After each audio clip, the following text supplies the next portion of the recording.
ये मोदी जी के भाई हैं, इनको दर्शन की बहुत अभिलाषा थी। तो माँ के साथ रहने का मुझे सौभाग्य प्राप्त हुआ था। हाँ 2 साल पहले श्री छोड़ दी माता की। जी, नहीं बहुत सुंदर। और नाम जप करते रहिएगा, नाम जप कर, खूब नाम जप कीजिएगा। भगवत आराधना ही जीवन का परम लाभ है। बहुत सुंदर। जय जय।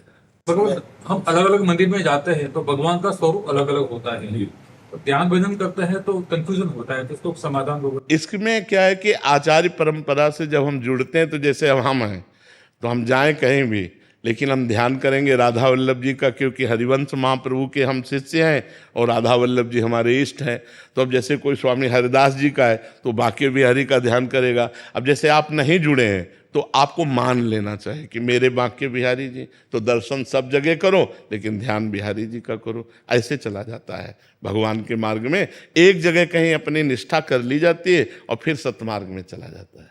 जी, मैं 78 का हूँ और मैं जब भी मेडिटेशन करता हूँ, ध्यान करता हूँ, अग्नि में बैठ के करता हूँ, तो मैं करता रहा और शिव की उपासना करता रहा। एक दिन मेरे को क्या है कि आपका स्मरण हुआ और मुझे ऐसा लगा जैसे आप खुद बैठे हैं और मुझे इतनी शांति मिली, इतना आनंद मिला कि मैं उसके बाद में जब भी डिप्रेशन में होता हूँ तो मैं आंख बंद करके रात को याद करता हूँ। और जैसे ऐसा क्यों होता है, क्यों होता है? देखो, जिन भगवान शिव का ध्यान करते उन्हीं भगवान शिव के हम हैं।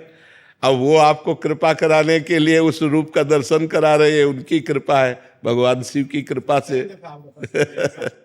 घर पे माता जी का, माता शेरावाली का विग्रह विराजमान है जी, तो मैं राधा नाम से जब करता हूँ जी। आप बिल्कुल बिल्कुल वही राधा है, वही दुर्गा है, कोई अंतर नहीं है।